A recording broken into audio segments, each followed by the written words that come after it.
Hey guys, good morning. We are back and we are at the Lincoln Memorial. There you can see a fire truck right there. There has been a fire at the Lincoln Memorial this morning. A small protest shack that has been here, oh God, 20, 30 years. It lit on fire this morning. Propane tanks involved, and the elderly man who was inside had to be medevaced by helicopter to the burn center. We're gonna go down over here. Fire's out, the situation is clear, but let me see what I can show you. They've already got the police tape up, it looks like. Oh yeah, I'm back in America, in case you didn't know. All right, let's go see what we can see. So there you can see the fire trucks are clearing. It was engine 1 and I think truck 2. They're the ones that are based down in the West End. Looks like Park Police or maybe DC Traffic have got the area sealed off. I'm sure the fire marshals are here. There was a press officer here, but I'm probably too late for that. The man and this shack is just up from that, and he's been protesting to bring the POWs home since the 80s. I mean, this thing has been here since the 80s when I moved to DC. I think the guy was in his 60s who was injured, probably the owner-operator of this concession stand slash protest. Now, there's a weird caveat in protest law that you're allowed to have structures, you're allowed to sell things on the National Mall if you are protesting. And if you are in residence or someone is there, you can protest 24 hours a day, which I think is what this guy did. That's why there were propane tanks probably in the facility, and those are the suspects for the fire. Let's see if we can get a better picture here.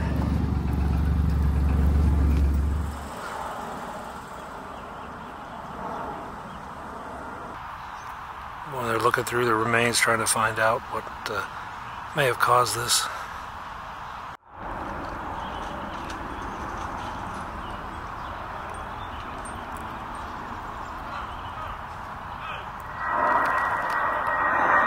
Those are the propane tanks they've been pulling out from the facility.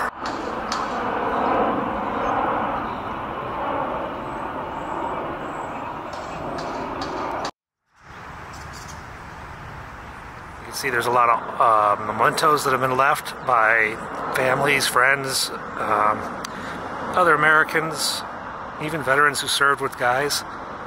That is a ranger volunteer over there in the yellow. They collect all the materials, catalog where they find it, and turn it over to the Smithsonian.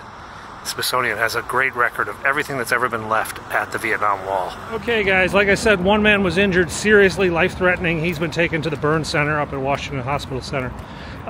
We've got another fire down at 12th and M. An apartment's on fire right now. So let's get back to our car and get over there and see what we can see. Then we've got to go to the White House for Marine One's departure. And then I'm going to take you to Baltimore. So, busy day, yeah? So guys, while I was away, the cherry blossoms came into bloom. Yeah, this is the cherry blossoms. Maybe we'll get some time to come down here later. Not sure if they're at peak bloom right now. They are at peak idiot tourist though right now. These buses stopping in the middle of the road. So they're trying to evacuate and rescue people out of this apartment building. There's a lot of smoke on the 9th and 10th floors. It's down here at 12th and M. We had to duck into this tunnel. It's a faster way to get there. It's just on the edge of downtown. Let's go see what we can see. There goes another patient to the hospital. They transported a couple. I'm not sure where it's going, to GW. Okay, we're here. I got SWAT 1 checking the 6th floor.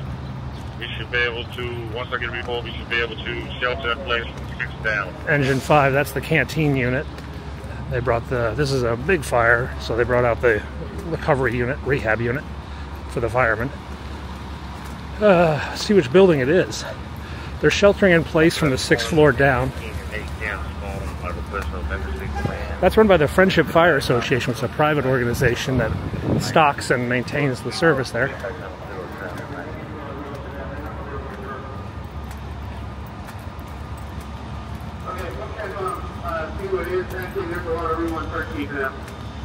They're 13th and M. There's the building, but the ladder's up over here.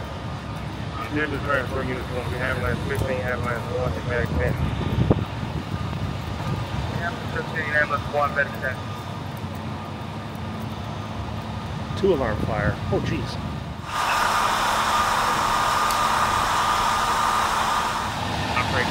We got a couple rescue squads. This is a full 2-alarm fire, which is pretty big for DC.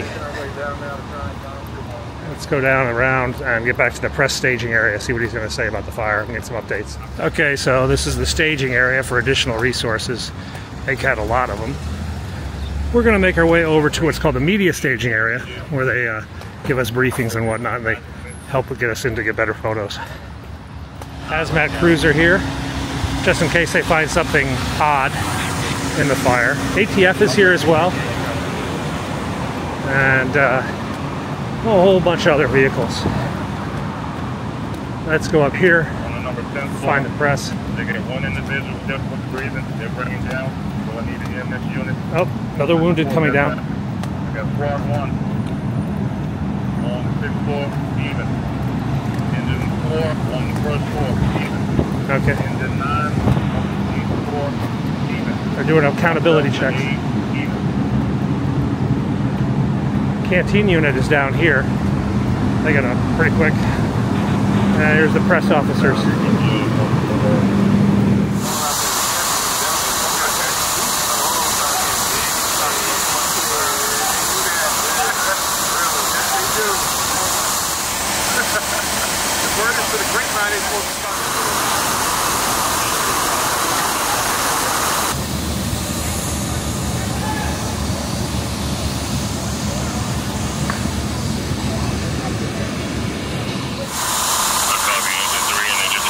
Pumping water into the standpipe. They got candy bars and water and sodas.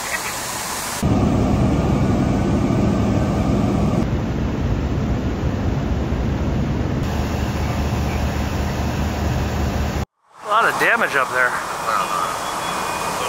Okay guys, yeah, we're back. Back in the peace and quiet of the White House, West Wing. And we got a helicopter coming in soon-ish, I think. I gotta go check if they canceled. The weather doesn't look that bad. I mean, they cancel if they can't see, and I think they can see on a day like today. A lot of tourists coming out. That's abnormal. Wonder if I screwed up the schedule. There shouldn't be tourists here if there's a helicopter coming. See, you gotta be able to read the signs. You know, the fact that there's tourists, that's a sign there's no helicopter. Yeah, we got a motorcade going to the White House, to Andrews Air Force Base, not a helicopter. Not really sure why. Maybe they did it because, oh, squirrel. Anyway, maybe they did it because they thought the weather was going to be bad today. Anyway, let's go out and see if we can cover this motorcade departure. Got to get around to the other side of the building.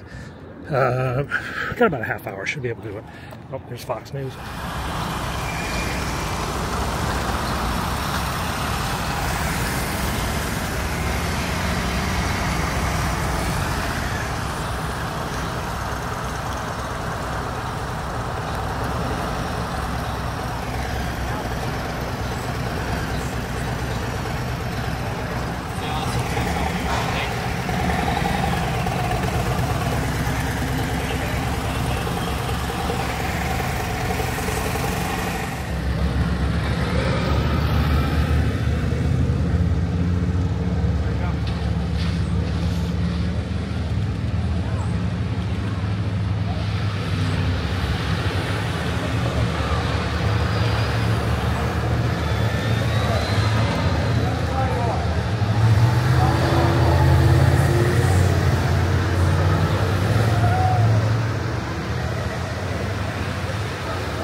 Okay, so Biden is on his way to Andrews, and then he's going up to New York for a huge fundraiser. Obama, Clinton, and Biden are speaking in New York. I am stuck in cherry blossom traffic, which is an annual event where the cherry blossoms go off, and we all get stuck in massive traffic jams because everybody wants to take pictures of them. that's kind of what I'm doing now. Okay guys, greetings from DCA Reagan National Airport, where I just dropped off my rental car from New York, and we're gonna get an Uber home, get my car, and then I'm gonna take you up to Baltimore. Let's go see a big boat.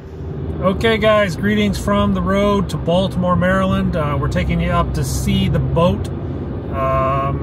Where's my exit? My exit's in about a mile. I think that's what the sign here says. So, gonna take you as close as I can possibly get you, which is not that close. They've put up a huge perimeter around the boat. No drones, no ships, no planes. Some of my other photographer friends, they rented a plane and they flew around it, which was kind of cool. Thought about getting a boat today, but it's kind of weather, so maybe we'll just go to Fort McHenry and Fort Smallwood, which are two National Park Service park/ex-military bases in Baltimore. Fort McHenry, of course, is where the Star Spangled Banner was written. That's about 4 miles from the bridge, but with my lenses, I should be able to give you some view of what's going on. And then we'll go explore some back roads around there. And because it's Baltimore, we're definitely going to get something to eat. I already know what we're going to eat. Okay, guys, we are downtown Baltimore now, heading over to the Fort McHenry exit, which is just in a bit over there.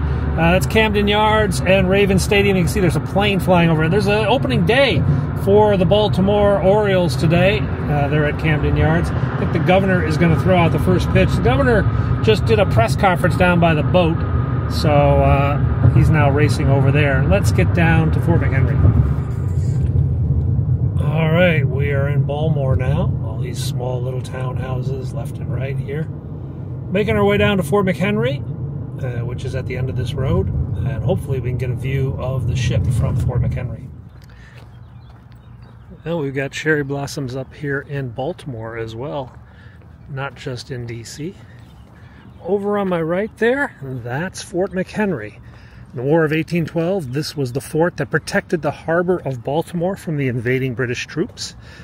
And there was a guy out on a boat during the bombardment of this fort who wrote a story about the bombs bursting in air, the rocket's red glare, proof through the night that our flag was still there. Yeah, this is the place where that all took place.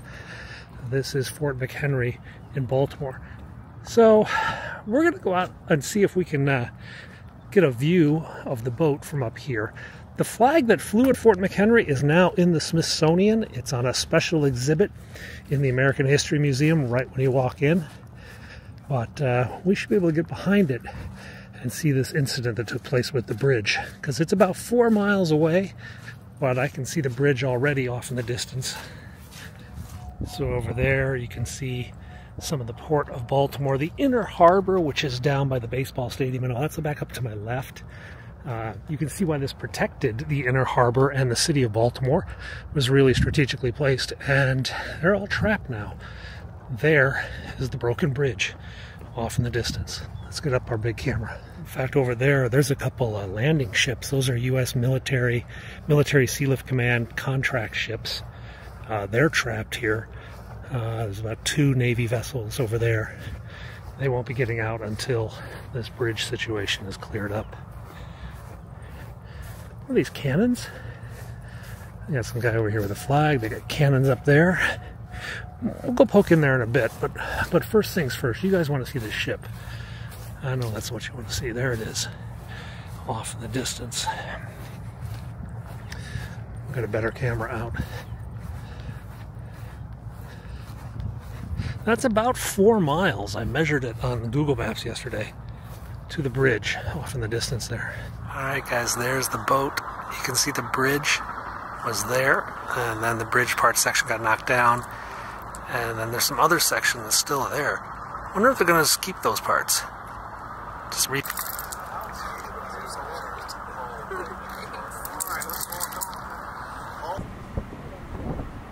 Crane boats have arrived.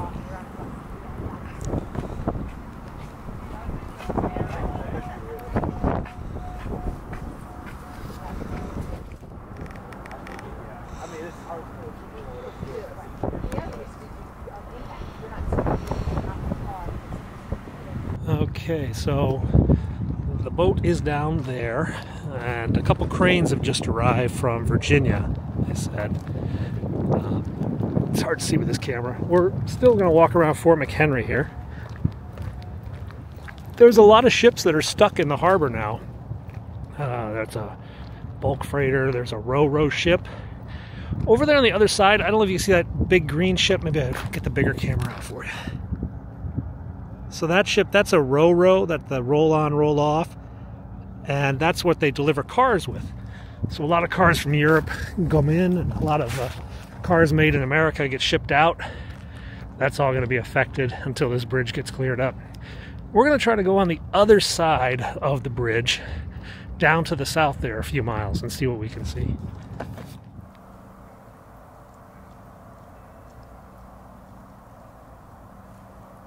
See the warning signs. All lanes closed, 100% closure. We're on 695 right now. This is the road that leads to the bridge, but we're going to have to exit off at this last exit. Everything else is closed up ahead. All right, we're down the other side now. And there it is. Curb blammo.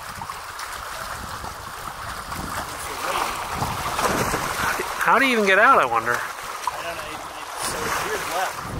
So over there you see the 695 bridge, and there's the section that's been destroyed. There's the boat, and there's pieces of it down, and then the bridge starts up again on the other side.